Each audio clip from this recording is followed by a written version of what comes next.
Welcome to Hardlens Media Radio, Episode 16, September 16th, 2017. This week on the show, is Amazon going to build a second headquarters in Chicago? We give you an update on Hurricanes Irma and Jose. We discuss the Equifax data breach and voter suppression.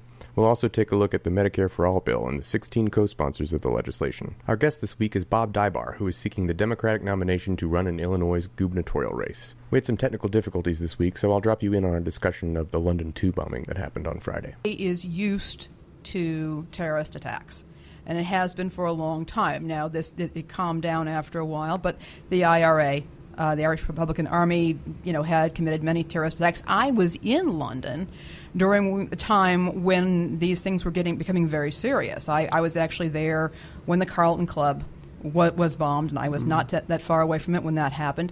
And one of the things that I noticed is that the British people are very capable of addressing terrorist attacks in a calm and considered way, and I'm seeing them do that now. It looks like it, yeah. The response from this side of the pond was somewhat more hyperbolic. Always is.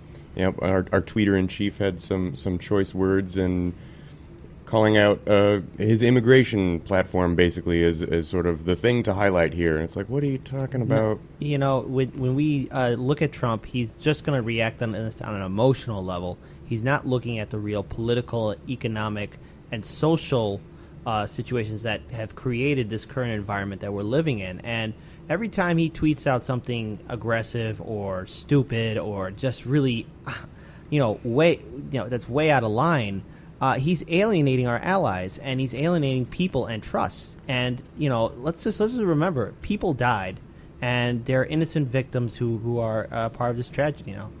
Oh, no. There weren't any deaths. Sorry. There were some injuries. It was a serious situation, and certainly it could have happened, but it did not in this case, thank goodness. 29 injuries, it looks like. One point I would also say is, this is a time to stay in one's own lane. We need to...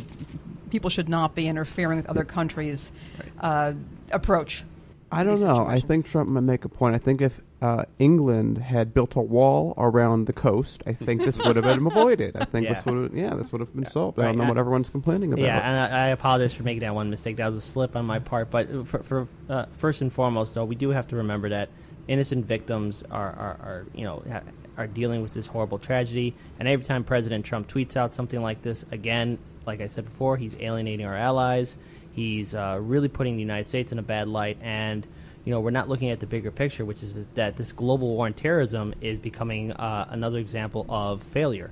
All right, and just a bit of breaking news on that as well. Right now, there's currently a massive raid going on at the Sunbury-on-Thames, which is a small village right outside London.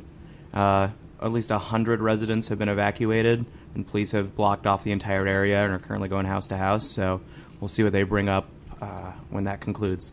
Huh. All right. Well, I know our thoughts are with our friends in London. Many of us, I think, know people there, and I know that this is a country that is going to weather through this. They've done it in the past. They can do it now.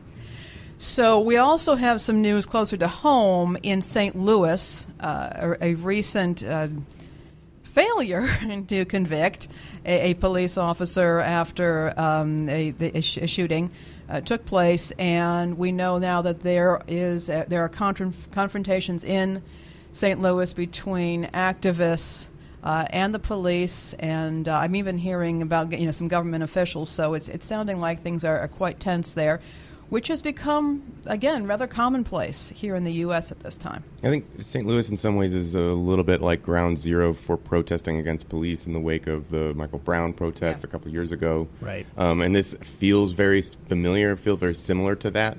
It feels like we're seeing the same story over and over again. A police officer ends up killing someone while in the line of duty. There's a lot of public outcry against it. No matter the circumstances, it seems at this point, whenever that happens, people are going to be upset about it, and this is a community that's really primed to be upset about it. Now, this police officer appears to have resigned voluntarily. He wasn't fired, but he's a former police officer at this point, and he was acquitted. Okay, so again, this is we need to have civilian oversight over our police departments, because how many times have we gone over this story again? You guys said it before. This is the same story we hear again and again. police officer shoots a suspect who's either running away or either following the orders of a cop, and that person dies or is horribly injured, and then somehow that cop gets away with it or serves a very minimal time behind bars. I give this guy credit, though. I mean, he did resign. And it's not like he just allowed himself to be shuffled around the system to another city. What's a little bit funny, we were mentioning earlier, right before we went on the air, was that in this particular case, the person that was shot was a drug dealer, and there was a gun at the scene. Now, protesters are saying the gun was planted. The judge had a particular quote. I forget. I'm not going to get it exact, but it was something to the effect of, "It would be incredibly unlikely for a drug dealer like this to not be armed." You look at... Absolutely. Yeah, I mean, they're protecting themselves not only from police, but other drug dealers as well. So, hard to say. I wasn't there. But what this does reflect is a breakdown, and which is, I shouldn't say a breakdown, in what has never probably existed, a bond of, there's a lack of trust between the police and the community that they are supposed to be protecting and serving. And so at this point, even when you have something where, all right, we look at the situation here and we say, well, we're not sure what really happened, the community is not in a position at this point to just accept that, because this happens a lot. And there's no trust. I mean, you have to be at a level of trust within a lack of trust within your community for a case like this, where, again, is it a heroin dealer? Am I mistaken? That's what it said. So it's a heroin dealer who, as the judge said, probably had a gun and was killed. And you have what has to happen, mentally picture what has to happen for an entire city to rally behind this guy in the way that they're doing. How much lack of trust does there have to be? To what extent does it have to be there for people to be this upset over this killing? And I don't think it's very clear. It's when, like we said, if you run away, you get shot, the police is fine, didn't do anything wrong. If you run towards, same thing. If you stand still, same thing. If you comply, same thing. If you don't comply, same thing. If you hesitate for a second, same thing. And it seems to especially only carry this level of lethality when you are better at shielding yourself from radiation than processing vitamin D3. There's something else I want to add to what Daniel said. Let's look at the history of corrupt police officials who have also planted false evidence on people who didn't really do anything wrong at all. And again, that's another example of people, that was coming up in Boston. Yeah, people losing trust within the for their police forces, and it's really devastating. So there must be some sort of overhaul, and like I said before, civilian oversight over our local police. It is distressing, and I'm also aware that a lot of police officers are themselves under a lot of stress. There's high arousal, which causes people to act in impulsive ways. It's not a good situation. It does need absolutely to be addressed. So moving on, though, we have a situation with an ESPN network host who had a few things to say about Donald Trump. And about essentially calling him a racist, and this became a kerfuffle. What was interesting, and I think some of us were talking about earlier this week, is that the White House decided to get involved with this. Because Trump has the thinnest skinned you've ever seen of any person. He's an egomaniac. Yeah, all you poke the bear, and he's gonna roar back. That's what's gonna happen. Now, what was interesting? I mean, again, I am in no way a football aficionado. The sports ball eludes you. I'm a sports person, I guess. Just I'll go if you invite me, I'll just say sports wherever I'm at. But it's interesting. I found interesting that she wasn't fired. I expected through ESPN's history that she would have been fired. However, she wasn't, and I wonder. Myself and Kit were covering the Colin Kaepernick protest that's been happening all around the country. I wonder if ESPN, I don't know anything about how they function internally, how this would affect them, but I wonder if the fear of alienating additional, because if you fire someone, even though, again, I think that's what they would do for that comment, you're just alienating a group that's already upset at you because of Colin Kaepernick. So this could be bottom line event, but it's Well, let's also look at another example. Look at how many times Bill Clinton, President Bush Sr., Jr., and Obama have been criticized by people in the media, and usually, or whatever kind of broadcast, and usually they just let it roll off their backs like it's nothing, because they're going to be criticized all the time. They're going to be praised and criticized. But with Trump, as soon as he's getting any kind of critical analysis by anyone in any form of media outlet, he roars right back, and it's unpresidential. It's like anything will set him off. He's that kid in the schoolyard that as soon as you touch him, he screams bloody murder. And does that seem like the executive commander-in-chief of the richest, most powerful country in the world?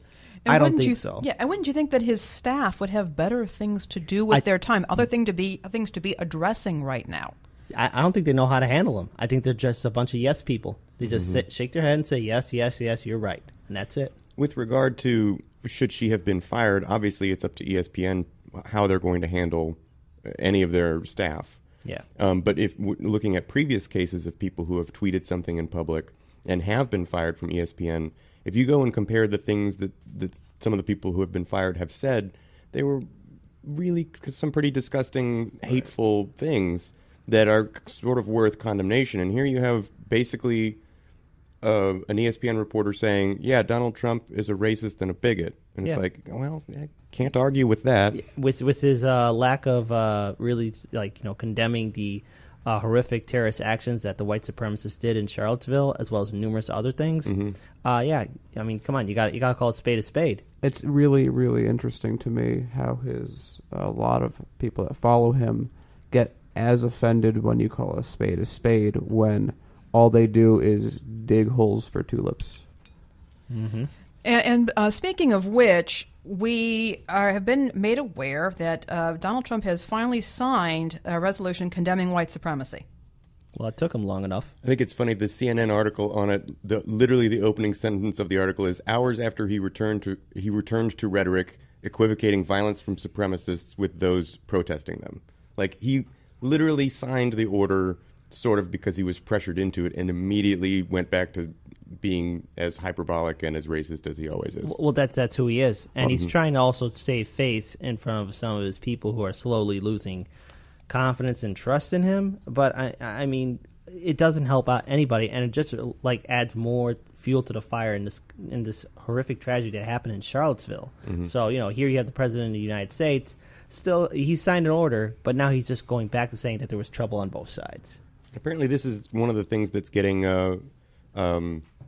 Trump supporters to burn their MAGA hats. This is part of the fuel to that fire. Good. Absolutely. And they're going to have to start buying some new hats on Amazon.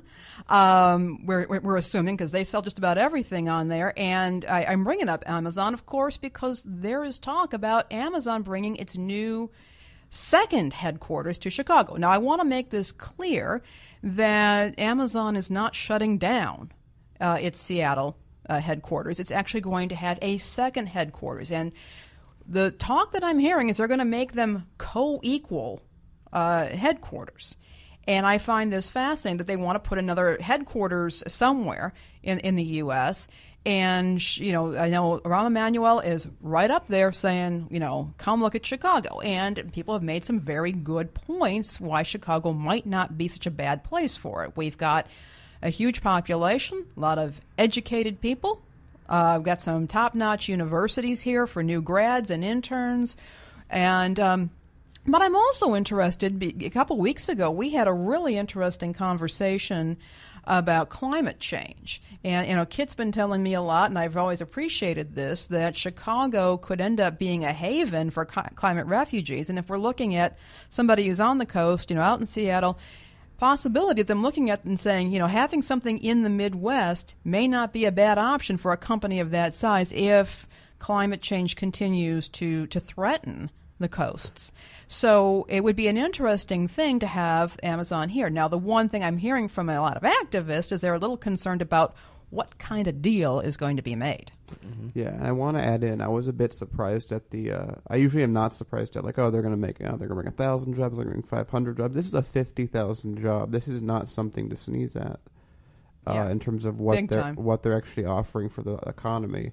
Now, but I think to the point you made, where this is gonna be like a university campus in its size. So the question is, where's it gonna get put?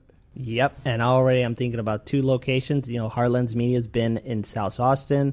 We've been in Pilsen, but there's numerous other low-income minority communities that are dealing with gentrification and urban renewal. And I'm wondering if Amazon's going to build a second headquarters, which community is going to get hit, how many people will be displaced, and if there's going to be these 50,000 jobs, what are the requirements to get a job at Amazon? Do you need a regular college education? Do you need a master's degree, bachelor? I mean, what kind of qualifications do you need, and what kind of deal is going to be done for the community? Because people need to live, and if you're going to put prime real estate Amazon headquarters right here in the city of Chicago, that's going to raise property rates up very high. And I don't think a person working 2 or 3 jobs can afford rent in that community. Another thing to think about is when you have a massive company like this, what will happen around it is a whole cottage industry, multiple cottage industries will come up around it. So you're going to have custodial firms that they're going to have sign companies. You're going to have labeling companies. You're going to have restaurants. There's going to be a whole lot of other businesses that come in to serve this community.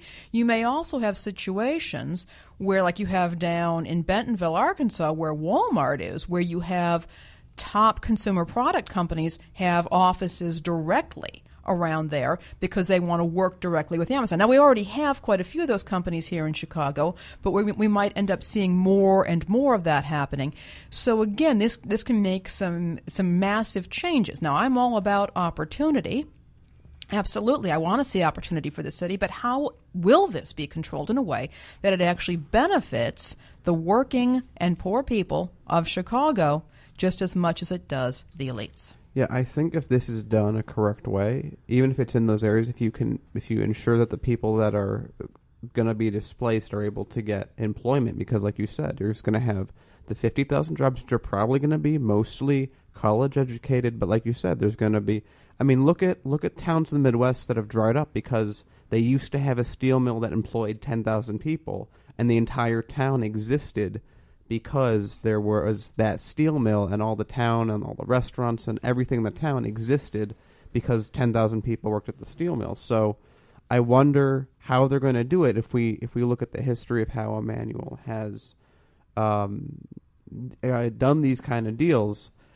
I worry, but this is nonetheless an opportunity to fix unemployment for many people, especially African-American youth 20 to 24, which is at about 50% unemployment right now. Well, according to the Chicago Tribune, the major sites that they're looking at currently are an area on the north side, which is a former Finkel & Sons steel plant. It's a 62-acre parcel along the river. Okay. That's what they're looking at, and including another one down in the South Loop that is it's vacant, like a completely vacant lot. And then another one was the former Michael Reese Hospital property in Bronzeville, which had once been proposed as an Olympic Village site for Chicago's bid. That's currently being used for nothing. So those are those are the 3 sites they're mainly looking at, all completely unused. Yeah, I was going to say I thought I had seen some proposed sites, but I didn't remember what they were. Well, that's good. At least it's not aiding to. It's not like we're going to tear down this entire neighborhood. Yeah, at least people aren't being kicked out. Of course, gentrification is still happening in Chicago, of course. I do want to point out the Bloomberg put out a report that said, don't count your chickens before they hatch, essentially. Mm-hmm. This is not set in stone. Amazon hasn't chosen a city to put their second headquarters yet. Yeah. And there's a lot of reasons to think that they won't choose Chicago. It's not the most corporate-friendly tax environment, et cetera, et cetera, et cetera. So we'll see what happens. We will absolutely see what happens. We've also had some very interesting news this week coming out from Attorney General Lisa Madigan. Apparently she is not going to be running for that position again, and we don't know exactly where she's going, but I find the timing on this is very interesting. So there's always the question of what she plans to do. The Madigan family is extremely powerful. I actually remember when they were first putting her up for this office, and it was maybe 15 years ago. I want to say it was in 2002, something like that. And I remember being very suspicious, and people were very suspicious of her because she really didn't have a lot of experience. She was young, and she was politically connected.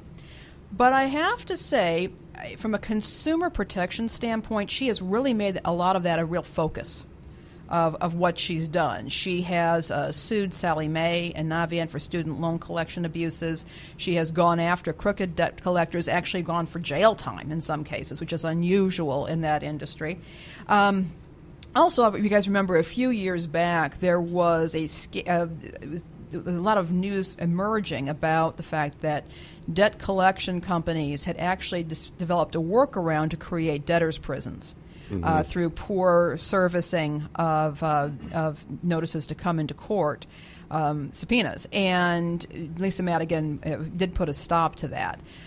What I do hope is whoever comes in is going to maintain that commitment to consumer protection, because that's one of my primary interests, and I think it does affect the everyday man and woman on the street in some very powerful ways. Yeah, her leaving was very surprising. No one expected. In fact, I remember hearing that a few weeks or months before this announcement occurred, she even was saying she was going to run again. She's, I believe, run for 5 terms. So she's part of what you could argue as the most powerful family in Illinois in terms of political power. Leaving a position, and like Kit said earlier, that the Madigan family is known for playing a long game. So it's not like she's not the kind of person that would just leave because she got tired of the work. It seems like she would leave because there's another more important opportunity to her that's more valuable than where she's at right now.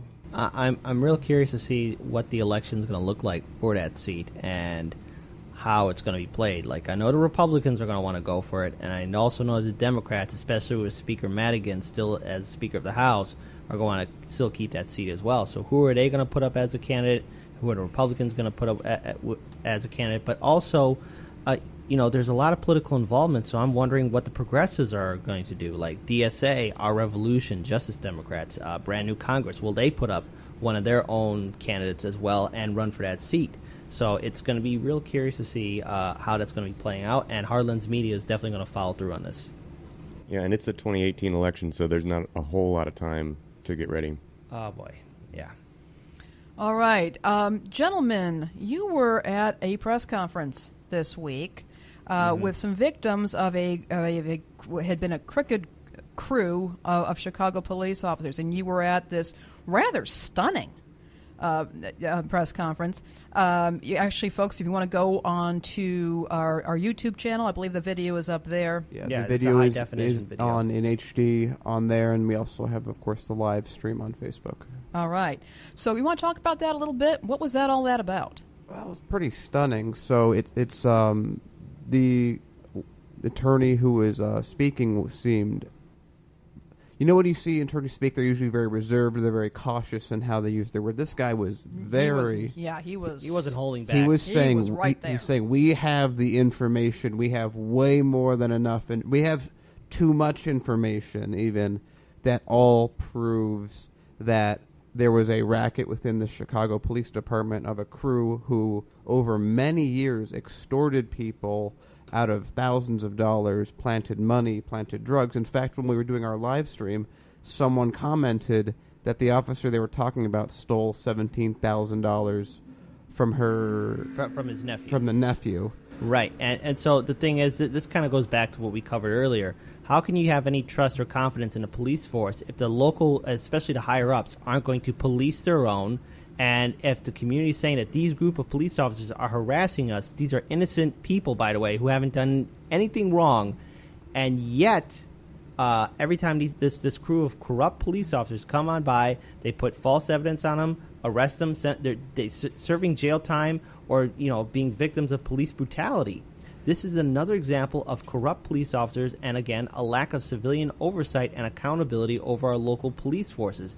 And if there's no accountability, how can the people of this city trust the police department? Because after seeing how the higher-ups have turned a blind eye to this, I really want to know what even the city government's going to do about this. Not as well. only have they turned a blind eye, he's been promoted, and he's still in an active force. And also the law firm that this took place in with the attorney, I looked around. It seems their bread and butter is proving these types of cases. We're actually on the way out. I was looking at, they had just a wall of newspaper clippings of them of exonerating people. So if for a company like this that is so well versed in what they're doing, and if they're speaking in the words that they are, this could be a major, possibly unraveling of the current status quo of police, because it's not going to be confined to just the people they're talking about. This is going to,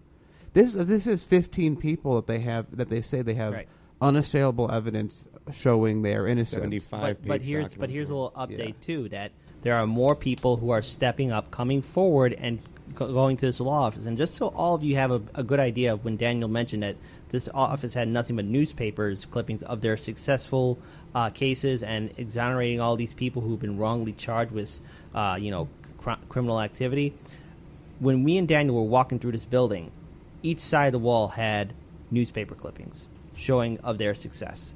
And it's just not just one hallway. It wasn't just one room. It was in the entire building. And so this makes me wonder, if this case keeps on proceeding, how many other corrupt police crews are out there? How many corrupt police crews are out there targeting minorities and low-income communities? I forgot who said it. I don't remember the exact quote, but I'm going to try not to butcher it nonetheless. And it was, what, did you think that black people were lying to us all this time? That they were just making these stories up, that they were being targeted by police? No, it's been true the entire time. We've just ignored it. Yeah, and the city government's turned a blind eye to it, and I'm really curious to see how Rahm Emanuel and his administration is going to handle this. And especially during the gubernatorial debates, a lot of the candidates we've talked to were talking about police reform.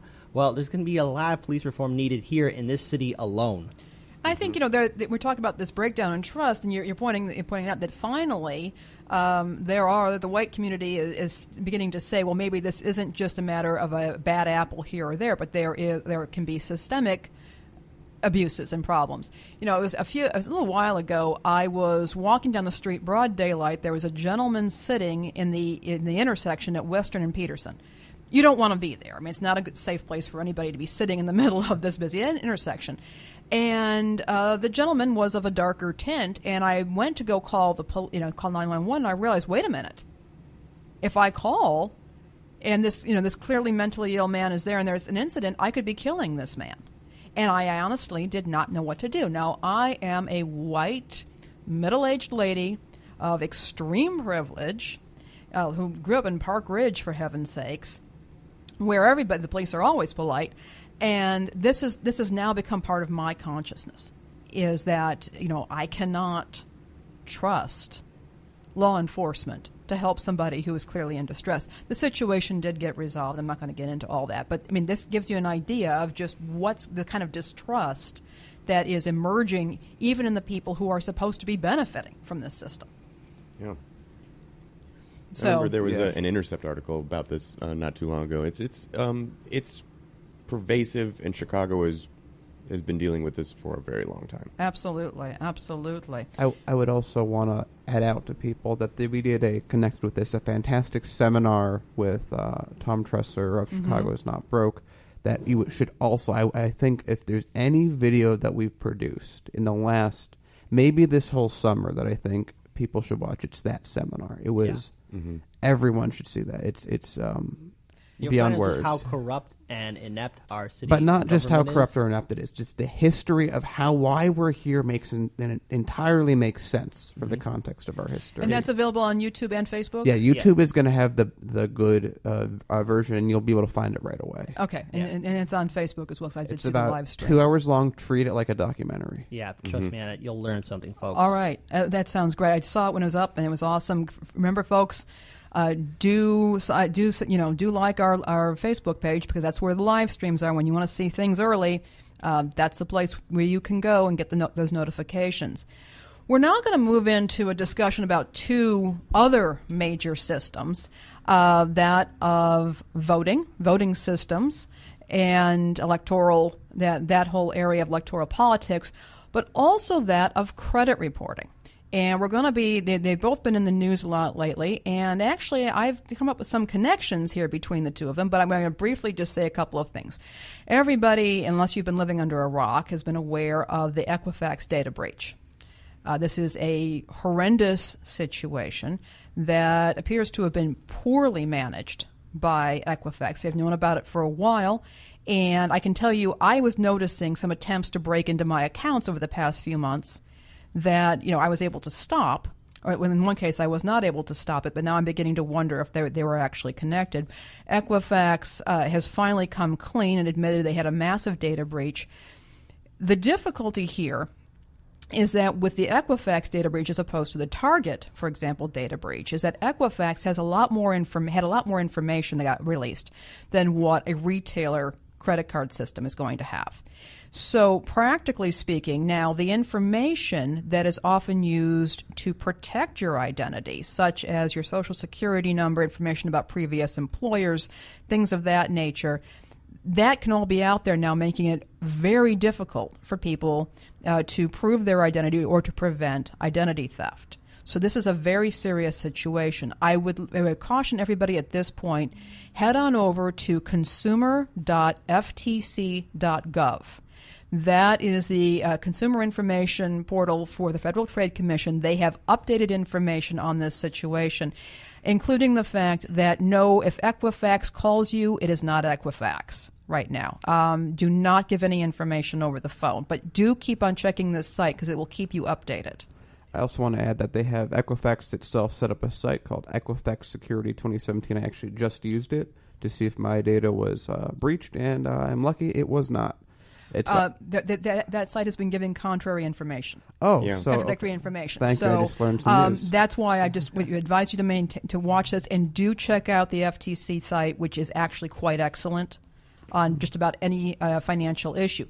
So we've got this major crisis. Bloomberg wrote an editorial today basically arguing that we need to take credit reporting out of the hands of private companies. People don't realize that in the U.S., that credit reporting bureaus are not government-owned. They are private agencies. They are regulated, but they are private agencies. And now clearly these private agencies have, or at least one of them has failed in a major way. You need to have oversight over these private agencies. Well, it's going beyond that now. Bloomberg is actually saying let's make this nationalize them. Nationalize. The other thing that I want to point out, and we've been talking a lot about voter suppression, and there are different ways that that's been happening. We've had that case in Texas where the gerrymandering. Gerrymandering was pointed out, and the Supreme Court of the United States has now said, well, you can wait a while before you address that issue, which is not making anybody happy. We now have a 12-member voter fraud commission made up entirely of white men that's come out. But we've also got the ongoing problem of the so-called voter ID laws. Typically, historically, people have been able to register to vote. You can come in, hand a voter registration card over, sign off, and vote. Many states are now placing increased restrictions on who can register to vote, or the ability of election judges, to question your right to vote. And we know how that's going to. I feel like there's a time in the last 100 years where the U.S. in the South especially did something like this. I'm scratching my head. Daniel, what are you bringing up? It's like they had they had grandfather clauses, or you had to literacy tests. I can't remember what this sounds like. It's just so familiar. So what is happening now is that you've got states who are saying, well, you have to provide identification. The problem is that they're coming up with lists of identification requirements that many people can't meet or cannot meet easily, particularly if they're elderly. Many elderly people don't drive, so they don't have a driver's license, and they're not really getting ID'd when they go out to buy liquor, so they may not have current ID. You also have elderly people who are registered to vote in one state, have been registered to vote for 50 years. They go live with their kids in another state, and that state says, well, none of your documents work here. I heard about one man who had to go down and get his high school transcripts. He was in his 60s, and he had to get his high school transcripts. That wasn't enough, and people are being cut off. Now, we've got this whole Equifax mess going on. Well, we've just handed voter suppressionists another excuse, or Equifax has just handed them another excuse to deny people the right to vote, because they can say, well, we have to have very strict standards because everybody's identity has been compromised. And all 6 people might voter fraud. That might increase by 100% to 12. Yeah, Equifax had 143 million identities leaked. Here. 143 million people are now voting illegally. Okay. Also, don't forget, when they leaked it, in the clause you sign up for when you use Equifax, it exempts them from any liability for anything like this to happen. See, we got to trust the private corporations and private entities. Don't regulate. Let the free market regulate itself. The job creators. They're job creators, and more importantly, let's get serious for a second. Okay, they're talking about voter fraud, but let's take a huge step back and look at election fraud, which is committed by establishment figures. And best case that I could bring up is the Democratic primaries, in which Bernie Sanders was and his campaign had to deal with a lot of election fraud, rigged machines, voting machines not working. So that's a real issue, not voter fraud. I mean, but Daniel, how many times we got to disenfranchise millions of people so that we stop 6 people from voting. 6 people from voting. Yeah, the historical data also, on actually... most of those people I'm referring to were Republicans, just for the record. Is that true? Okay. Yeah, wow. They would double vote. That's what you're referring to, is the actual confirmed number of fraudulent votes on average is like 4, 5, 6, something like that. Like out of millions, hundreds of millions. Out of, for like, if I remember correctly, over like 10 years. Yeah, and mind you, who wants to wait in line again and again and again just to vote for the same person? I'm going to wait in line just once and then get out. That's it. I've said before, we shouldn't declare war on nouns. I'm tired of attacking mythical creatures. Yeah. Like the mythical creature of voter fraud. It's like it's happened, but again, who's seen it? Now, we're right to be upset with laws and like voter ID laws, and we haven't brought it up yet, but Chris Kobach's interstate cross-check and ways of disenfranchising voters. And I do want to make it clear that what we're talking about with how this relates to Equifax, this is speculative. It's very speculative. It could be used as another tool in the toolbox of those who would seek to disenfranchise even more voters. Indeed, and this situation, as I said, is incredibly serious, because this is not like a retailer. The information that a retailer has about you may be significant, but it's not nearly as much as what Equifax has. What Equifax has is enough for every single person that's leaked to have a whole identity created by someone else. They have all the numbers, all the names, everything needed to completely rip off your identity.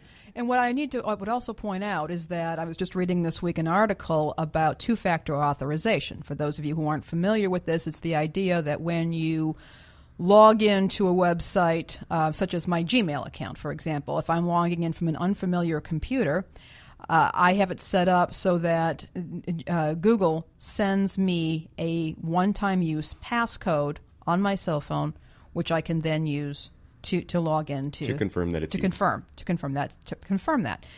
Well, that is can be very strong, but there is the social factor.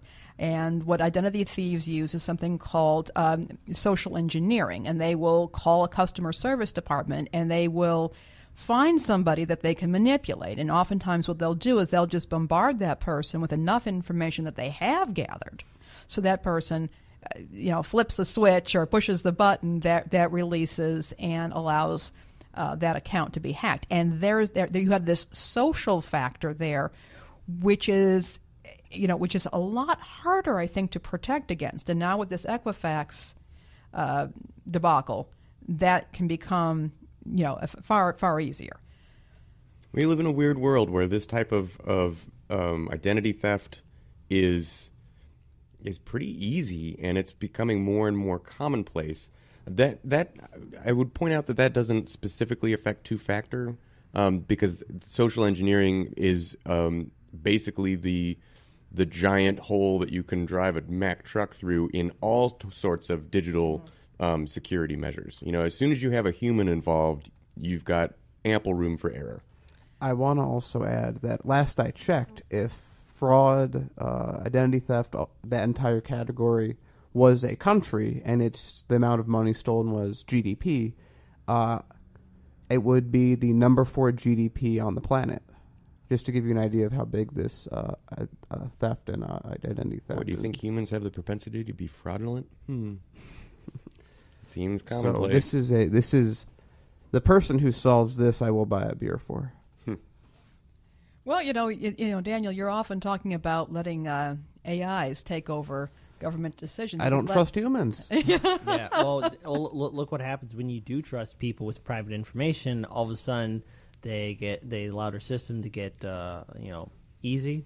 And then it gets hijacked and gets hacked, and people's identities are at risk. And remember, let's look at the process of the people who are the victims of this crisis have to go through. They have to make sure that their credit cards are safe, that their credit rating is safe. They have to make sure every aspect of their livelihood is protected so that they're not put in jeopardy.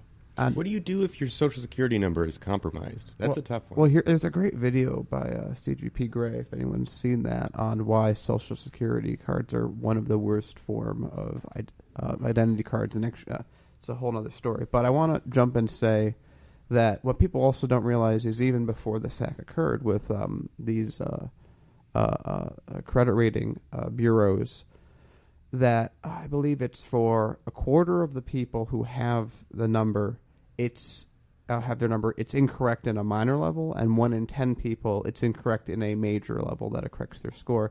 And in addition to that, the score you see on these sites really doesn't matter, because the one that matters is the one the bank sees, which is a different score that you don't actually have access to. So your score could be 760 when you look at every single site, but the bank sees you as a 680 or a 640. And different types of creditors use different types of scores. Right. Mm-hmm. But I think that people, again, and I would remind everybody, that your credit score or your credit history is used, it affects just about every area of your life. It can affect your insurance premiums.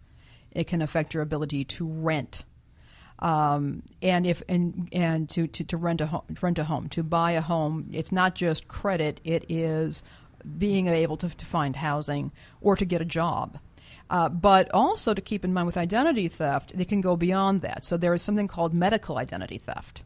And now with this kind of information, this could become very serious for a lot of people, because if you've got somebody who's using your identity and using your insurance card. Let's say, for example, this person has been drug seeking. This person has been going into emergency rooms claiming to have pain and asking for drugs. You go in, you have a legitimate emergency, and suddenly, you're in a system as being treated as a drug seeker. That could keep you from getting the treatment that you need. So this is incredibly serious at this time, and it's going to be harder for the people out there who don't have a lot of money, who don't have a lot of time to work this system. There are ways to correct credit reports, but at this point, with this total breakdown of the system, where there's a real lack of trust here, it's going to take a long time for some of these cases to get straightened out. And for some people, they don't have that kind of time or energy to be sorting this out. Yeah, it's this entire, like, I can go on to what Lainey's saying. I refuse to get credit cards just because I don't like what they stand for, and just because of all these issues that can come up, and I feel it makes my identity a lot weaker if I were to use one. Now, what is the effect of that? Well, when I got the apartment that I'm now at, I had to have someone co-sign for me because I don't have a credit score, because, funnily enough, if you are responsible, I think, and use debit, that doesn't build your credit score in any way at all. So it doesn't really matter that I keep track of my money. I know how much I spend. I always have enough in my account for emergencies. That doesn't matter because I use debit. So look, you're not indebted to the system. You need to make sure that you're indebted to the system. You need to have debt. Yeah. Well, I guess I learned my lesson. One point I would also like to make about the credit score, and it is that the credit score was actually developed as a way to prevent discrimination in providing credit to other people. So what happened was that we started having credit bureaus, where they were actually just where creditors were reporting your payment histories to the credit bureaus, and another creditor could look at your credit history and say, well, okay, I'm going to work with this person or not. But one of the problems with that system is that the person who is looking at the credit history might be seeing things like names and addresses and institutions that could be associated with a racial or an ethnic group or with a particular sex. So they could start making decisions based on the extraneous information in here and might deny somebody credit. The idea was, let's come up with a 3-digit number. All they're going to see is a number, and that would, in many cases, prevent discrimination. Yeah, and would also shield the creditor against accusations of violating the Fair Credit Act. Mm-hmm. So this was supposed to be to serve creditors in many ways. It's also been huge business for the credit bureaus. But as a result, now we've got everybody dependent on this 3-digit number, which has been severely compromised as a tool. Yeah, and I want to go back to kind of a similar scenario to that, because again, that's still, even doing it that way, still leaves in the human element, all the human elements we've been talking about. Because even if I want to, again, when I got the permit, it wasn't that I just magically a credit number, I had to get someone's credit number to appear and magically I would get the apartment. I did deal with someone, and so I still have a step to do that. And I remember an example with I think it was the New York Orchestra, where they didn't have enough women and they were trying to get more women in, and so they were side by side, and all of a sudden there's still a lot of men. Then they put a curtain up so that they could only hear the person playing, and they still got a lot of men. And they realized that men were hearing the women walking in their heels, and they told the women to take their heels off. And once they did that, it was about 50-50 or very similar to 50-50. So even, their idea of having boiling all this down to one number doesn't matter if there's even a 1% amount of human involvement to human involvement. So, yeah. That's weird. And do you read that as a conscious discrimination or subconscious? Subconscious. You think? I read it completely as subconscious. It's interesting that you mentioned that when we're talking about the different kinds of numbers. There was recently a decision was made by some of the credit bureaus to treat medical debt differently when computing credit scores. And the idea is that they wouldn't start reporting it as negative until it was past due by 180 days. And if the insurance company eventually covered the debt, it would be removed from your credit reports. The problem was, first of all, there were some people where there were still conflicts going on after 180 days, and that they had, they'd had a medical emergency, they couldn't afford this bill, and they were still being penalized for it. The other thing was, you had some people who were getting sick of waiting for the insurance company and going ahead and paying it themselves, but they were actually keeping themselves from getting that protection that the credit bureaus were offering. Making things even more complicated, though, is that this particular method of using this information in the credit score was only working for certain credit scores. Other underlending institutions were using a very different system, and that wasn't even being calculated.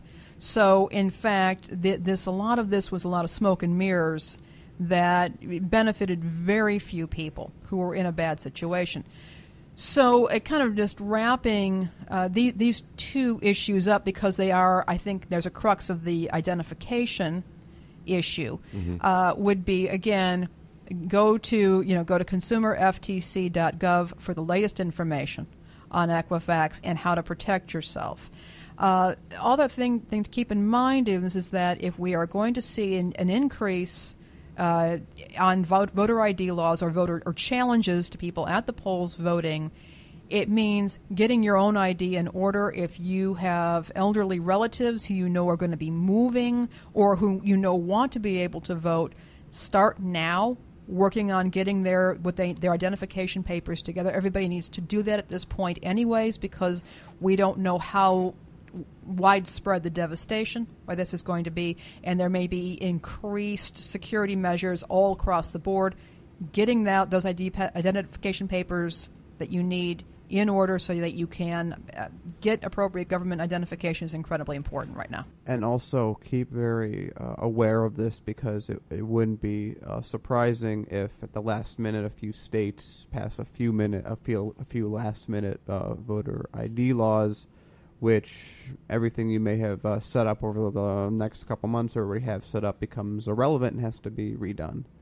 And I would say it's important to vote. I think it's important to vote the day of the election. I think it's important to avoid mail-in votes, because it's really easy to have your vote discarded for one of these reasons, being purged from a voter roll, particularly things like interstate cross-check. They largely will never even inform you that your vote was discarded. So voting in person is important, so that if you're trying to be told that you're not on the voter roll properly, you can at least be there to fight it.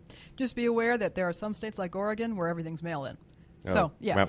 but and it seems to work fine, by the way. But but if you are in a state, I think Paul's that where you have the option of voting in person, I think Paul's suggestion is really good. Okay, we're going to take a quick break, and we'll be back. We've got more stories for everyone and an excellent guest in the studio. And we're back. So, opening up the second hour, we're going to be talking about what has been on everyone's mind the last couple of weeks, particularly those of us who align politically to the left, and that is Medicare for all. It's about time we have this conversation, and we have at least one U.S. senator. You guys may or may not have heard of him. His name's Senator Bernie Sanders, and he's been the one leading the charge for single-payer health care here in this country. As you all know, the United States is the only country in the world that doesn't have single-payer health care system, and it's about time we have this conversation. And surprisingly, there's a lot of Democrats who are coming on board, and also, not surprisingly, a lot of establishment Democrats who are not coming on board. So, Daniel? I want to make one quick clarification. We're the only industrialized country to not have it. I think there's one other country that doesn't as well, besides us. Yeah, I can look that up. I think it's like New Guinea. Maybe that sounds about right. Or it's like we're not alone. We're just among the few. We just don't have great company. We're just among the few. So okay, so this is a big topic. This is something that's been talked about within the country for decades, and it's been done by the industrialized nations of the world for decades. And here we are, America, seemingly in the midst of having a political movement towards it. After you got to give a lot of this credit to Bernie Sanders during his campaign. I mean, no one politically was talking about this. This was a subject that had been fought somewhat in the 90s and forgotten. Mm-hmm. And here we are out of nowhere. How many senators on the Democratic side do we have? It's about a third of them, I believe. Yeah, a third of senators. What is it, 15 are co-sponsors of the bill now? Is that right? Yeah, so we have 15. 16. We have 16. So we have 16 people that are co-sponsoring a bill that a year ago no one was talking about and everyone thought was political suicide, is now turning into something that is not only incredibly popular on both sides, both Republican, Democrat, and everyone in between, everyone on the outside, but it is... Yeah, it's just great. I mean, why don't you read... Paul, you actually have the screen of let's the hear people who are on this. Let's hear what these are. Every one of the 16 Democratic senators who are signed on as co-sponsors of the bill. So we've got Tammy Baldwin, Richard Blumenthal, Cory Booker, which is a little bit unusual given his getting money from pharmaceutical industry, so we'll look at that. Al Franken, Kristen Gillibrand, Kamala Harris, Martin Heinrich, Mazie Hirono, Patrick Leahy, Edward Markey, Jeff Merkley, Brian Schatz, Janine Sheehan, Tom Udall, Elizabeth Warren, and Sheldon Whitehouse. Gee, one person I didn't see on there is our own Illinois Senator Dick Either Durbin. of our Illinois senators. Tammy Duckworth either. Not even Tammy Duckworth. So those of you in Illinois, write and call your senators. Look, here's the thing. 2018 and 2020 are going to be very pivotal years for the Democrats, especially if they want to remain to be a big party, because I've mentioned this before on the show, 40% of Americans identify themselves as independents. You got organizations, political organizations like Democratic Socialists of America and Our Revolution, who are growing in power, growing in followers, and people want real political representation at the state and federal level. And if we're not going to have elected officials do that, well, then they need to step aside so that we can actually have real people come in. Because if the Democrats don't take this, well, there's going to be a splintering of the party no matter what. And I don't know how many Republicans have come on board with this, but, I mean, there might be one or two. I mean, perhaps as time goes on, but this is a very serious issue, and it's about time we have this conversation, because how many people go into serious debt or are left in abject poverty because of medical bills? We just talked about it before this, that there are people who have their credit scores devastated because of medical debt or because their insurance company is slow to pay it. Right. Also, if I remember correctly, people that can't get health care due to the cost, I think, kills, 50,000 people a year, 55,000 people a year? And then it's also the number one reason middle-class families declare bankruptcy is because that knee surgery costs more than their house. I'm recalling, this is going way back, to when President Obama was in office and they were working on the Affordable Care Act. Yeah. And the Tea Partiers were out demonstrating against what they called socialized health care and death panels. And I remember a reporter interviewed a woman who was very much opposed to government health care. And he asked her how does she get her health care? Well, I have Medicare. And of course, get your greedy government fingers off my Medicare. And eventually, I did have to explain to some of my friends who are not from the U.S. that Medicare is our government health care program for seniors in this country that covers a significant amount of health care costs. We can thank corporate media, establishment media, for making that narrative that Medicare isn't really a government program, but leave it again to the establishment media to not really inform people what we really have and what we're lacking. During the 2018 primary, there's this one story that stood out, and I'm still looking for it, but it was basically where a doctor was supporting Bernie Sanders' single-payer health care plan. He said, "I'm tired of seeing my patients go into bankruptcy and then they can't treat their illnesses and then they die. That's not what I signed up to do. I signed up so that they could get the treatment, so they can get well, and they don't have to step foot in the hospital ever again." And I think that's something like a lot of doctors want to see. They don't want to see their patients hurt or financially ruined. They want to see them live and continue on their lives and never come back to the hospital. Medicare for All is a policy that's incredibly popular. Yeah. People are really, really on board with this. I think people who align on both sides of the political aisle. But let's look at this bill and let's look at this vote a little bit tactically, because a lot of folks are making the point it's very unlikely that this bill is going to be able to make its way through both houses of Congress and get signed when you've got Republicans leading both the House and the Senate and you've got Trump in the White House. An effort has to be made.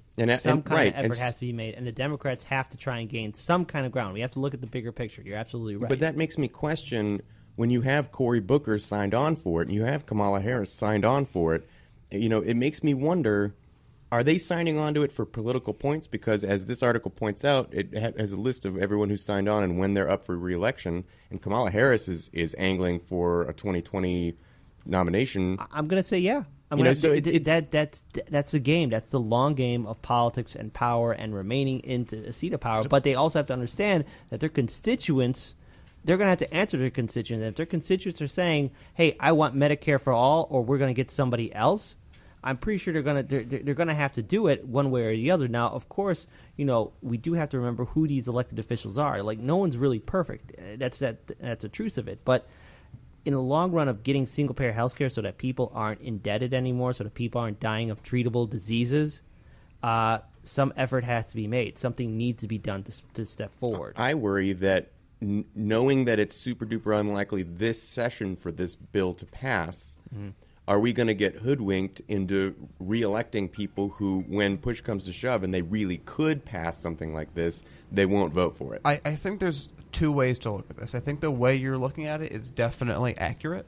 Yeah. But I also think that multiple things come out, even if they're doing it for their own personal reasons. And I look at that list and I say, yeah, a lot of those people are doing it for their own personal popular reasons because they know that it's not going to pass now. However, the fact that this many people are co-sponsoring it sends a much broader message, regardless of their individual intentions. It says to people that this is something that's viable. This is something that a lot of, even though it's not leadership, this is something that a lot of Democrats are in favor of. It legitimizes the entire argument. And again, Sanders, he started, again, this entire thing a year ago, no one talked about. Now, even if we have people doing it for their own personal interest, we have 16 co-sponsors. It's a third of the Senate who are in agreement on this. So, yeah, they're trying to get brownie points. They don't think it's going to work, and their donors probably wouldn't want it to work if it did. And if it came to it, they would probably scrap it, just like what happened in California. But it pushes the narrative forward. So by the time we get to a point where you got a Democrat in the White House, progressive, and you have progressives taken over much of the Senate or the House, or a large enough amount of it, that they've already built the groundwork, they've already built the consensus of the people. Everything that's needed can actually pay off when it happens. And let's take a step back for a second and also look at the 2016 election cycle, where Bernie Sanders was fighting for this issue. Okay, he has never backpedaled, he's never changed his position, and now look what he's doing. He is again pushing forward this bill, calling for single-payer health care, and he's the only whether the establishment Democrats like him or not, he is the face of the Democratic Party. He is the unofficial / real leader of the DNC, because they have no choice but to follow this man because people wanted him in the first place. And more importantly, he's the leader that people, rally around to. He's the only one that's able to build large crowds and followers. He's the only one that's been consistent for 30 years in the Senate for all of his policy issues. And more importantly, let's look at how Donald Trump reacted to this. He tweeted out, Bernie Sanders is putting single-payer health care. It's going to be a cancer for us all. Well, I remember during the general election, he was for single-payer health care all of a sudden. And again, with Trump and his approval ratings, they just keep on going down further and further. He's wishy-washy. He said things that are pro-single-payer, but I don't know. But who knows where he stands? Right. I mean, we need a big, beautiful healthcare system to go with that wall. Okay, It'll be tremendous. Trump himself is a blowhard and a liar. I mean, we all know that. So whatever he says, just take it with a grain of salt. It's probably never going to happen. A grain of salt? Get the picture. Yeah, I need a salt lick over here. Right. But look at Bernie Sanders. He's been talking about single payers for the last 25 years. You can find video of him in the early 90s talking about single payer. Like I said, he's been in the Senate for in politics for 30 years. Yeah. So, the fact that he's still leading this, it shows that, one, Bernie Sanders should have been president of the United States. I mean, come on, right off the bat. There are those who agree. And two, he's able to really control the political debate. I mean, what can the Republicans do? What can President Trump do except tweet out angry messages, and that's it?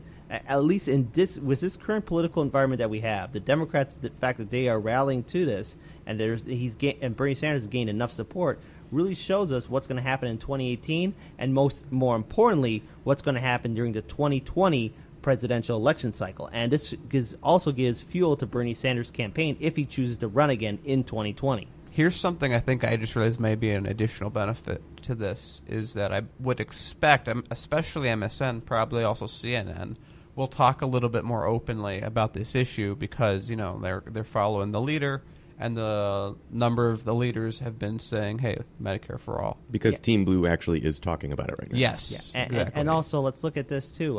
Hillary Clinton, her book tour, all she's blaming is like, hey, here's why I lost, and these are the reasons why I lost. But she's not, you would expect her to be like, oh, yeah, Bernie Sanders, go ahead and do this, but you don't see her cheering for this huge momentum that the Democrats She's are doing. upset at the Bernie bros attacking Kamala Harris. Yeah. I do want to bring this up. This is a slight departure from Medicare, but in her book, Hillary mentions that they had toyed around with the idea of putting universal basic income in her policy platform. But they just couldn't find a way to explain it to voters. And it's like, that's a bald-faced lie. There is no way you were going to put UBI in your platform. Let me try and do this.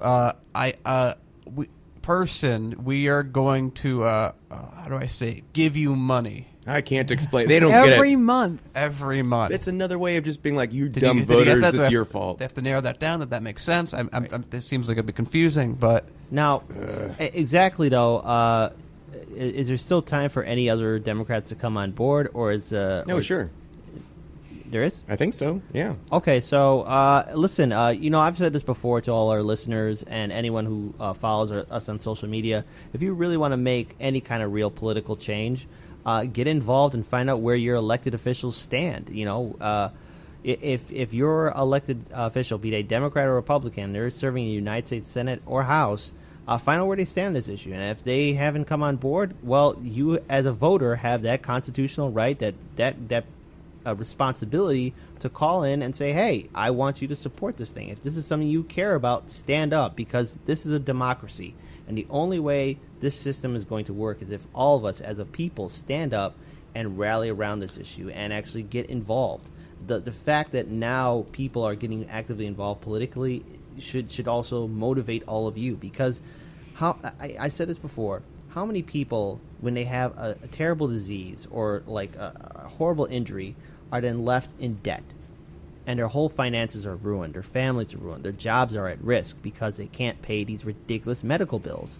I think we've all, especially here at this table, all of us have seen and heard our fair share of horror stories that happen to people we know or friends of friends who have to deal with a large amount of medical debt. I mean, you guys want to chime in on that? Well, I think that since we have a large audience in Illinois, I'm going to speak directly to you. You have 2 senators who you can call, visit the office of, or email. If you can't do the other 2, the first 2 or actually going in person is always the best. Calling a second, email is a far third. But this is an issue that, get enough people, get your friends, everyone that listens. If we get, hypothetical, let's say we can get right now, people that are listening, 20 people that decide to do this, and each one of them gets their family to also make the call. To a senator, that would represent that. So let's say it's 80 people, family of 4, and let's say every single case that of these people, 80 people, a senator will look at that as maybe 80,000 people, representatives of. Especially if you do it in quick succession, you need to call them and say, hey, why are you on board with this? Why are you on board with this? It's, start the wheels of democracy. And another perspective that I'd like to add to this is I have heard from medical professionals who have actually left the field because they've become so frustrated with having to deal with insurance.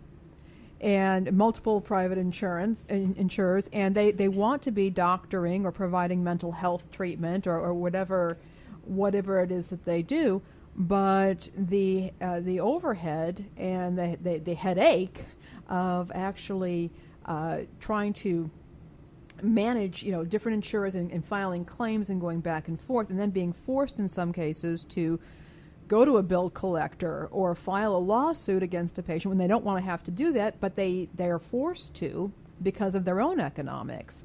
And this is something that could actually, I think, improve things for the practitioners themselves. So I think it's healthcare consumers is one group of people who can be rallied to this, but I think also the practitioners as well. And also just to remind everyone, the way the current system works with private insurance, by definition, if it's private, and it's a company, in this case, it means that they have to be making a profit. So in this case, profit is, you can literally look at profit as money that would otherwise be spent on patients going to a small number of people that own companies. It's a transfer of wealth at the same time as it inflates the cost of medicine itself through the insurance deals, because the insurance company wants to say to the person that buys their insurance, hey, I got you half off something that was 4 times more expensive than it needed to be. And that's what they do. That's the insurance model, is everything's higher so we can make it lower because we've had to deal with the hospital, even though that makes the hospital bloated in terms of they usually have to dedicate an entire floor just to deal with insurance. I'm sure they don't enjoy that. Whereas if you go into, say, a Canadian hospital, it's one room where they just like, here's the bill, this is what we did, here's what it cost, blah, blah, blah, blah, blah. And actually, if anyone's seen that, it's a couple years older. I think it's 2014. It's that Canadian doctor testifying in Congress. Everyone should go and check that video out on YouTube. Probably just look up Canadian doctor... testify U.S. Senate. Yeah, something like that. It'll come up. Senate, yeah. It's a great video. You've probably seen it on Facebook at some point, too. But they ask her, it's like, oh, there's all these doctors that are leaving Canada. And she's like, no. Actually, no, they're leaving the U.S. and going to Canada because it's much less stressful. Yeah. And it's like, again, the healthcare outcomes are, the big thing is, it's not like we're spending this money and getting great healthcare. It's worse than countries that already have universal. I want to piggyback on what you're saying, because we're talking a lot about why Medicare for all or single-payer healthcare system is extremely popular, but I want to highlight why there is so much opposition to it, and it is the fact that insurance is private.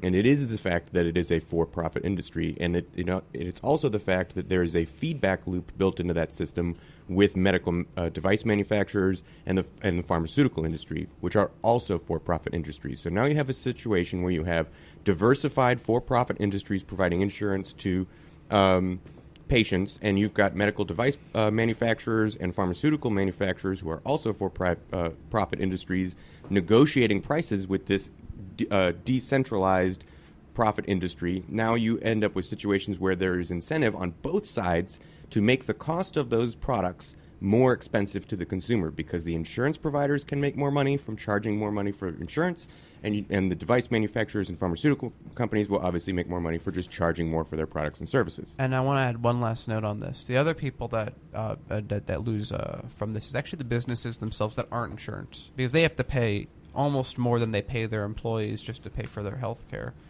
So it's time to have single-payer health care in this country, and this bill may not make it all the way through, but it's certainly signaling a change. It's carving a path. It's carving a path, yes. It is a beginning and a long conversation. So we'll definitely follow up on this story. But now I am very proud to introduce our guest for today. He's one of the Democratic gubernatorial candidates who's in the primary for the race. His name is Bob Daiber. We're very glad to have you in the studio. Thank you so much for joining us. So essentially, for our listeners who are listening to us right now, why are you running for the seat for governor? And essentially, what does it mean to you to be in this race? And also, can you introduce yourself a little bit? Sure. I'm Bob Daiber. I'm the only candidate outside of Cook County that's running. I'm from downstate Illinois. I reside in Madison County, which is a border county to Missouri of St. Louis. We're located in the southwestern corridor of the state. Second largest populated region. Much of the demographics of our region resembles a lot of the city of Chicago in many ways, in demographics of populations and also of commerce. So that's where I am from. Who I am, I'm currently the regional superintendent of schools. I oversee the entire county operation of education there. I've done that for the last 10 years as a countywide elected official. I have 22 years in local government experience at all levels, from serving on the city council to being a township supervisor, 2 terms on the Madison County Board, and then the last 10 years as a countywide elected official. But 38 years of my life I've been involved in public education. I was a career and technical teacher, taught high school grades 9 through 12, served as president of a public sector union with the Illinois Education Association. In fact, the only candidate in the race that's ever paid union dues, and supported collective bargaining.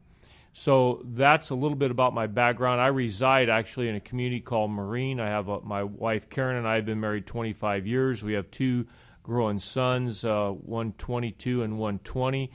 Both attend the Public University of Southern Illinois University at Edwardsville.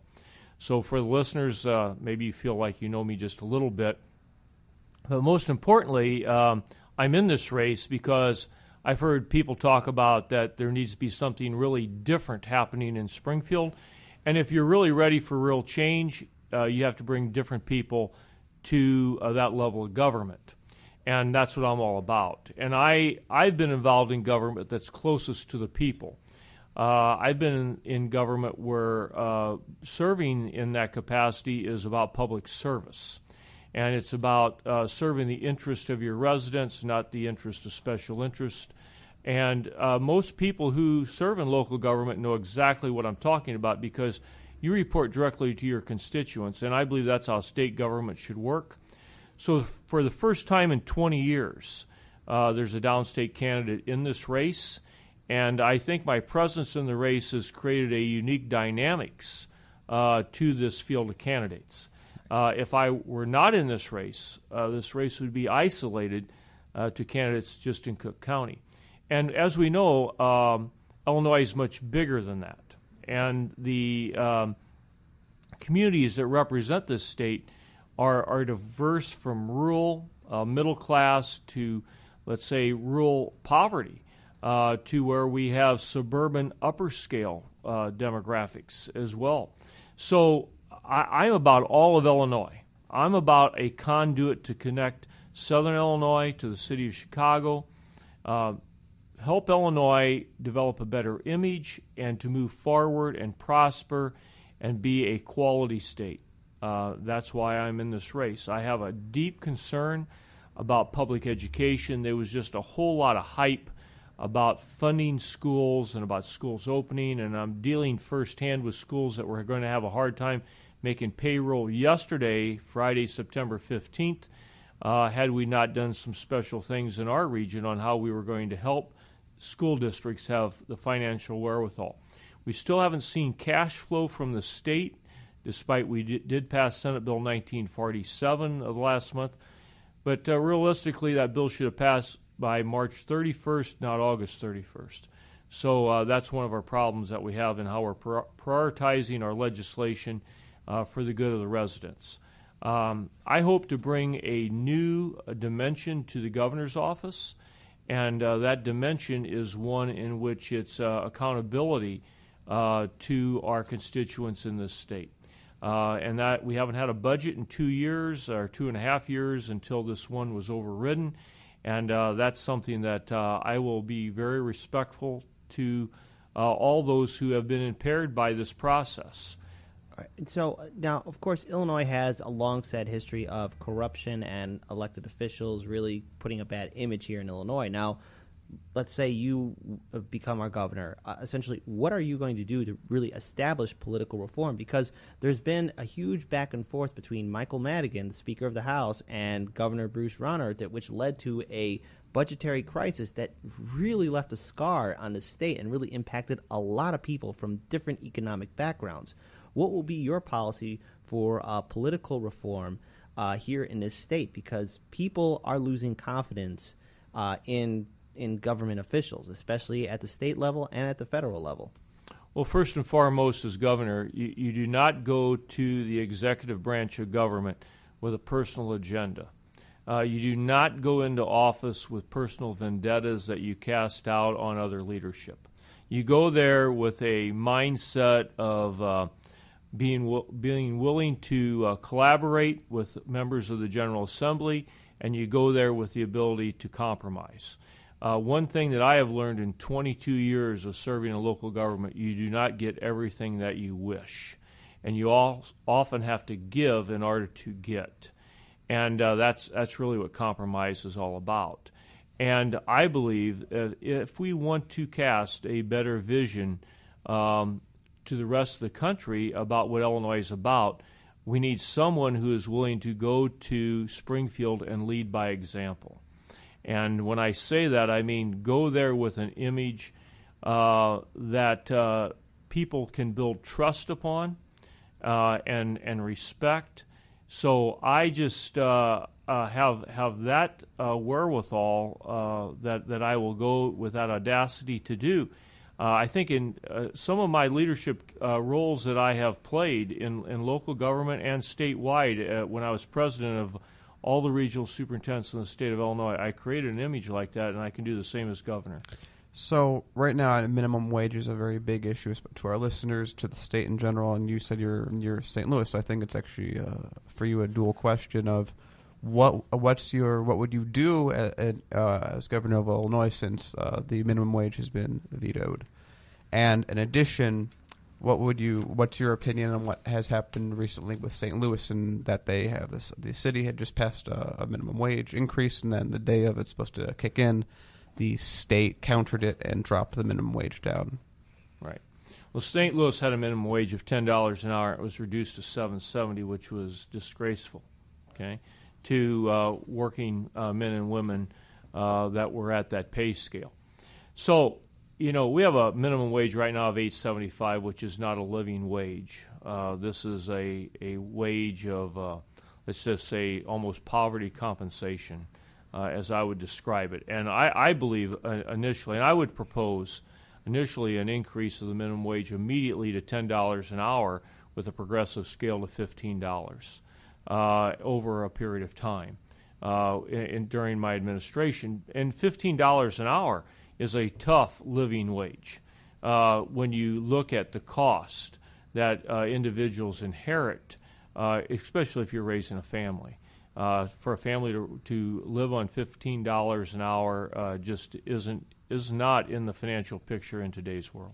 Now, I want to just clarify from what you're mentioning. So 15, obviously, that's the goal everyone around the country is trying to aim for. If you could wave a magic wand, so to speak, what do you think the ideal minimum wage would be for right now in the state of Illinois? Well, let me clarify a term here. Let's talk about a minimum wage, and let's talk about a living wage. Okay, a living wage would be about $18.50 an hour. That would be a respectful wage in which a family could actually live on.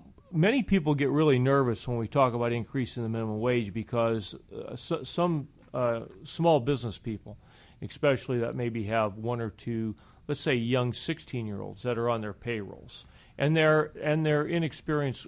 It's an inexperienced workforce. They think, oh my gosh, how am I going to afford paying someone $15 an hour? And that's some feedback that I've got, okay? So that's why I said that immediately that I'm in favor of increasing the minimum wage and have it progress up to a $15 an hour minimum wage within a reasonable period of time. But when we talk about a living wage, I'm talking about 40-hour work week jobs. I'm talking about jobs that are provided by big box stores that are not small business. I'm talking about large corporate chains of food service providers that are employing people at below wage standards. And I also believe there's a factor here of age. When you reach adult age of age 18, okay, and you are in the workforce, that is different than when you're working a part-time job as a 16-year-old. Wanting to make some income and learning work skills. So I differentiate. I'm the only person that really differentiates wage scales based upon age and based upon the nature of employment. All right, so there is another issue to take into account, which is Governor Bruce Rauner's handling of vetoing away or not even signing the $15 minimum wage increase.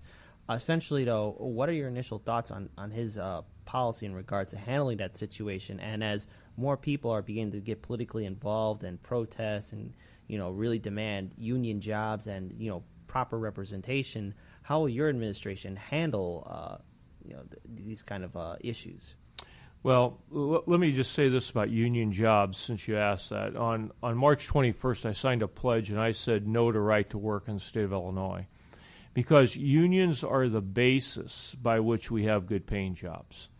At any time when you take unions out of the picture, you take out a prevailing wage scale, okay, in which all non-union work really is competitive upon a union wage scale. It's what it's based on, whether you're union or not, really, when you do a bid. So when you take that out of the picture, you're really going to diminish wages, you're going to diminish benefits.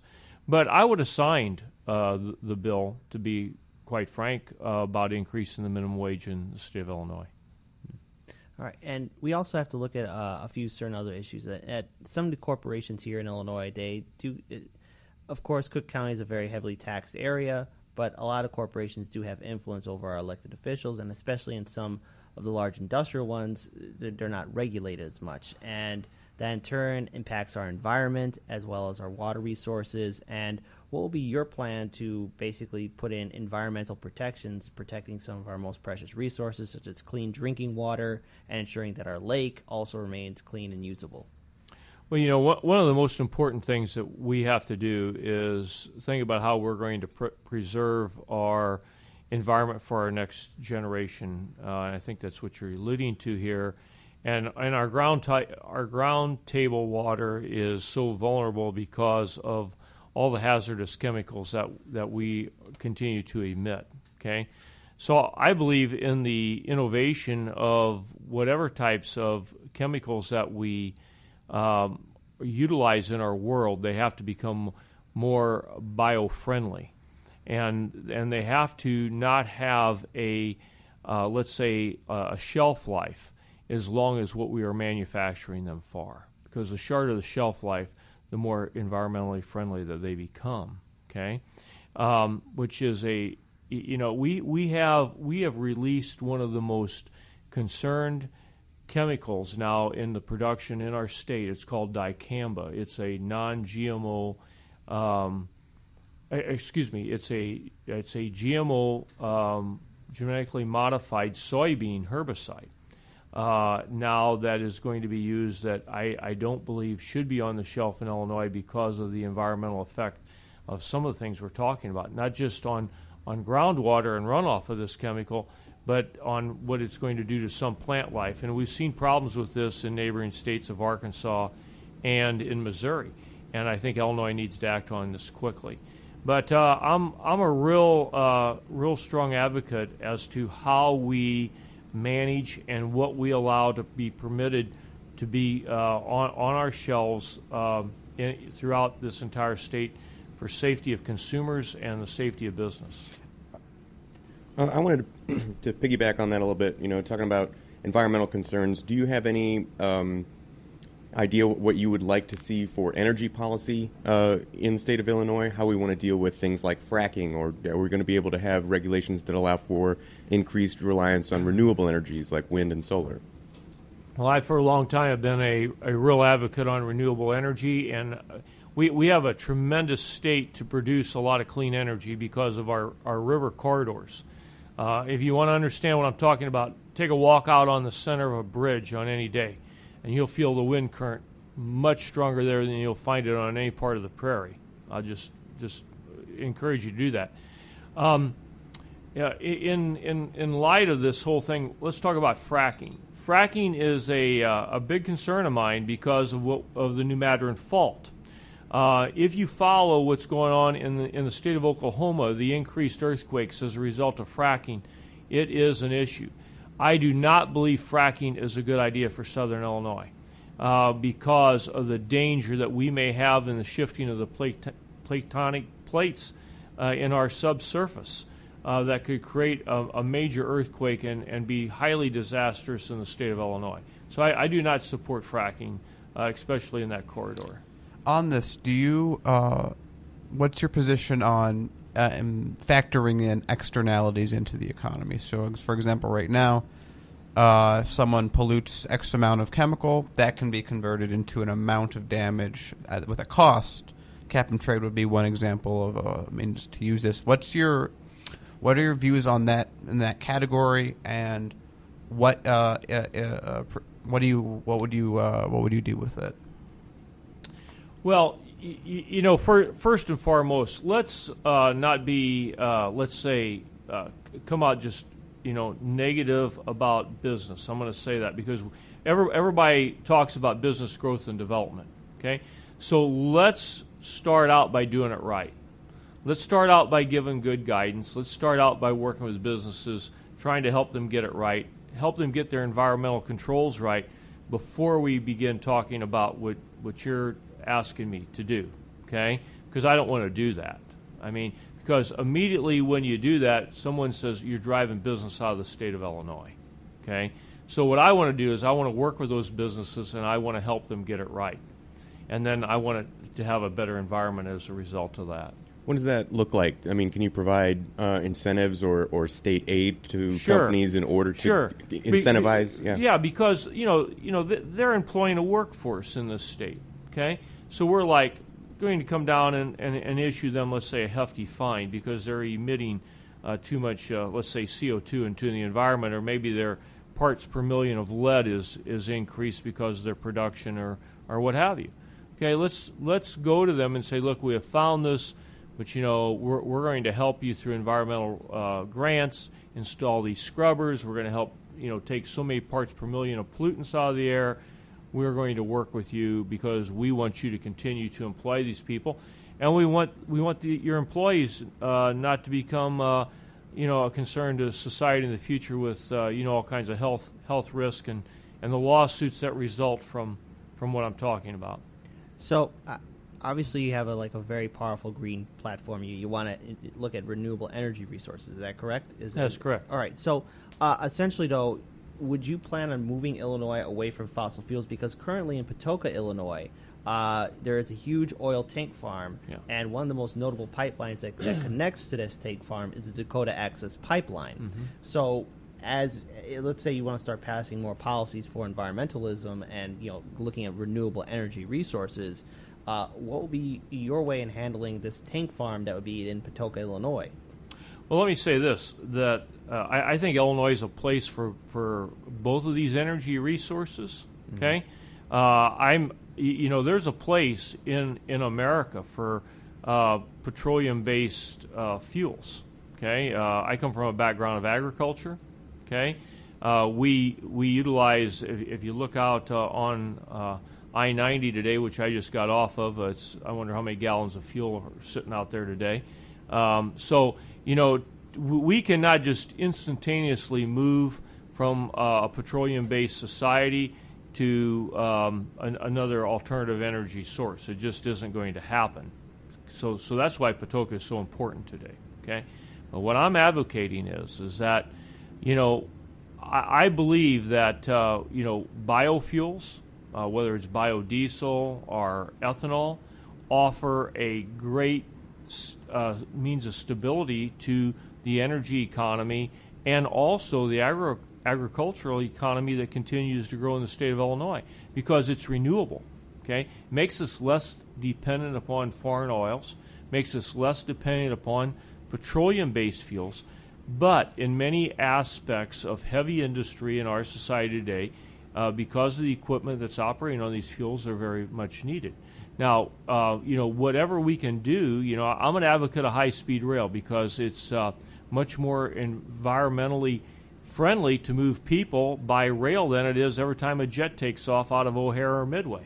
Okay, and dumps, takes thousands of gallons to fuel these planes that we can be moving people. And in fact, I was just at a ribbon cutting yesterday of the high-speed rail corridor between Alton and Chicago. That station opened yesterday in Alton, Illinois. We now will be able to commute between Chicago and Alton in a little over 3 hours, which...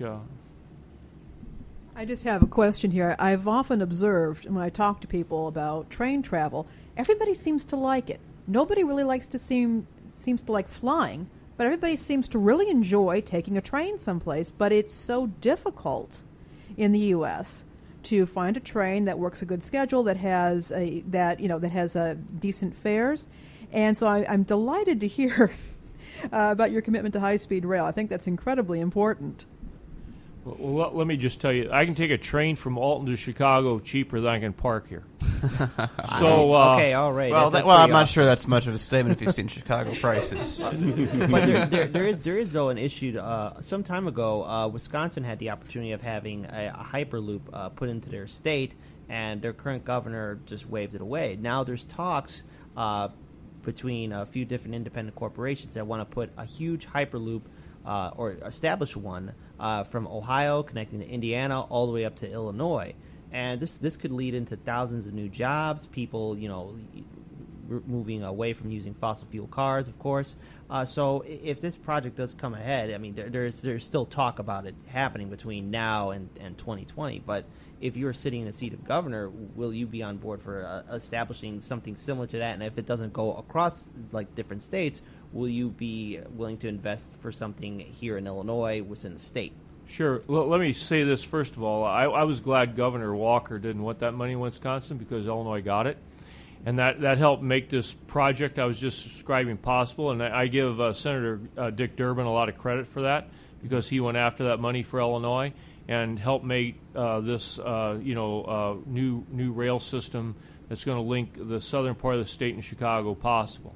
So it takes leadership like that to move Illinois forward. And I look at Illinois being a partner. I have a vision of high speed from Chicago to New York. I have a vision of high speed from Chicago to Kansas City. These are all realities that can happen, and maybe they start out as charter runs like Chicago to Detroit. So these take interstate and intrastate agreements with federal money to begin to expand high-speed rail. But I see Chicago as being a hub of that, and it's something as governor that I will promote. And think of the commerce I'm talking about. Think about the commerce that this brings when we begin becoming an advanced 21st century society. I kind of on the same subject. It's not on high-speed rail, but it's more on freight. I know Chicago. What is this saying? It takes, once you get goods from China off the docks to San Diego, it takes 3 days to get from San Diego to Chicago, and then takes 3 additional days to get from the western side of Chicago to the eastern side of Chicago. In this, do you have any plan of expanding the freight rail system? Well, freight's a very, very big aspect of how we are moving containers on flat cars all over. They're coming from all over the world into this area. I come from a very big rail terminal county, Madison County. In fact, we have an America Central port that can ship all over the world, and it's connected directly with rail. So, our rail lines to expand, if you look at a rail map of Illinois, it's one of the greatest rail centers in all of North America. And so to expand what we're currently doing, I would build on it. I would build on it to make it more efficient, I think, is the approach that I would take, and support rail travel, because it's most cost effective in moving goods, and it's the fastest way. All right. So final question for our listeners who are interested in your campaign and possibly might want to volunteer. Where can they find you on social media? Sure. Oh, first and foremost, I encourage them to go to our website at bob@bobdaiber.com. You can volunteer there. The other thing they can do is they can go to our Facebook page, and they can see all of our campaign activities that go on daily there, or they can follow us on Twitter. All right. All right, well, thank you so much for joining Hard Lens Media. We're actually going to do a follow-up interview with you after the show. So, Lainey, take it away. Thanks for having me. Thank you, sir. Yes, absolutely. We will be having that interview, which will be, I think, probably going up this week. Mm-hmm. And if you want to catch that interview, you can go on to our Facebook page or onto our YouTube channel, and you'll be able to see that video as it comes up this week. I want to remind everybody that our bread and butter is social media. Please do like and share our content as we put it up, and be sure to like our page and follow our page so you can be around when we do live streams. Also, just want to follow very quickly on a story we covered earlier in this show about the situation in St. Louis. U2 was supposed to do a concert tonight. They have canceled the show, and the reports are saying it's because the police cannot give the level of protection that they wanted to give U2. So we'll be looking at this story during this week, certainly on Hard Lens Media, and following up. And I certainly do hope that situation is addressed quickly. So again, thank you everybody for joining us today. We really appreciate it. Take care of yourselves, and we'll see you next week.